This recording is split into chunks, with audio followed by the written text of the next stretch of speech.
ଶାଗର ଘୋର ଅଭାବ ଗାଁରେ ଜମା ବି ଶାଗ ମିଳୁନି। କ'ଣ କରିବା, ବଡ଼ ଚିନ୍ତାଜନକ ବିଷୟ।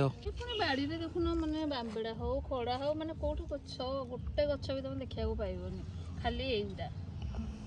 ଏଇଟା କ'ଣ ମୁଁ କାନିସିନା ଫାନିସି କ'ଣ କହୁଛନ୍ତି ହେଇଗୁଡ଼ା। ଶାଗ ଖାଇବାକୁ ମନ କିନ୍ତୁ ଶାଗ ମିଳୁନି। ନା ତମେ ତ ବେଶୀ ଖୋଜୁଛ ଖାଇବା ପାଇଁ ଆଉ। ପୁଣି ସଜନା ଗଛରେ ଗୋଟେ ବି ପତ୍ର ନାହିଁ, କୋଉଠି କିଛି ନାହିଁ। ଆଉ ଶାଗ ବିକା ବି କେହି ଆସୁନାହାନ୍ତି। ଆମର ସେଇଠି ଛାତ ଉପରେ ଖାଲି ମୁହଁ ବୁଲେଇ ଦେଲେ ମାନେ ଶାଗ ହିଁ ଶାଗ। ଘୁରି ବୁଲିଲେ ତ ସବୁ କୁଣ୍ଡରେ ଗୋଟେ ଗୋଟେ ଗୋଟେ ସବୁ ହେଇଗଲା ଏତିକି ଶାଗ। ଆଉ ଏଠି ଦେଖିଲା ଶାଗର ଚିହ୍ନ ବର୍ଣ୍ଣ ନାହିଁ। ଯୋଉଠି ଖୋଜିବ ଖାଇବାକୁ ମିଳିବନି, ଯୋଉଠି ନ ଖୋଜିବ ସେଇଠି ମିଳିବ। ଦେଖ ଚେଷ୍ଟା କର। ଘୁରି ଘୁରି ଏତିକି ଟିକେ ତମ ପାଇଁ ହେଇଗଲେ। କଡ଼େଇଟା କିନ୍ତୁ ଫୁଲ ହେବା ଦରକାର। ସେଇ ତ ମୁଁ ଗ୍ୟାରେଣ୍ଟି ଦେଇପାରିବିନି, ତେଣିକି ହେଲେ ହେଲା ନହେଲେ ନାହିଁ। ହଉ।